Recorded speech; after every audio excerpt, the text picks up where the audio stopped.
Today we're talking about Davis versus Monroe County Board of Education.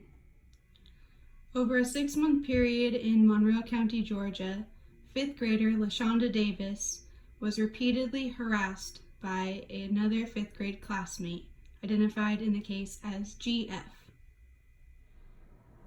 Unfortunately, when LaShonda went to report the harassment and sexual assault that she was experiencing to her teacher, no disciplinary action was taken.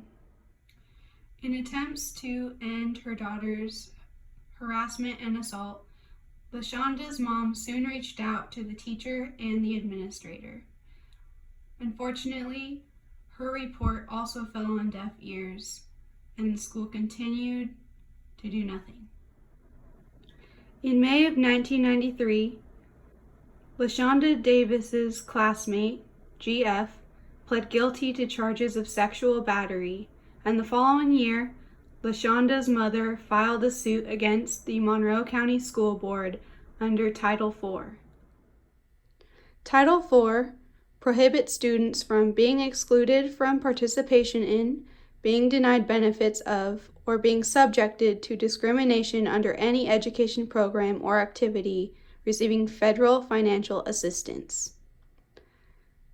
LaShonda Davis's mother filed a lawsuit under Title IV, stating that the teachers and school administrators' indifference to GF's sexual assault and harassment created a hostile and abusive learning environment for LaShonda and violated Title IV. Under the lawsuit, Davis sought compensation for the continual harassment and sexual assault of her daughter by her classmate. In the lawsuit, she claimed that school officials knew about the incidents but failed to take disciplinary action to prevent it from happening or continuing. On January 12, 1999, the Supreme Court ruled in a 5-4 vote in favor of Davis and said that under Title IV, students are entitled to education, and that private damage actions may be upheld against schools that are deliberately indifferent to harassment that is severe enough to prevent the school students from enjoying their educational environment and experiences. Justice Sandra Day O'Connor decided that school boards are liable when its officials are deliberately indifferent to sexual harassment, to which they have actual knowledge that harassment is so severe, pervasive, and objectively offensive that it can be said to deprive the victims of access to the educational opportunities or benefits provided by the school. Ultimately, the Supreme Court sided with Davis, finding that the Monroe County School Board acted with deliberate indifference when school officials ignored the several complaints by LaShonda and her mother, and said that the harassment was both serious and systemic.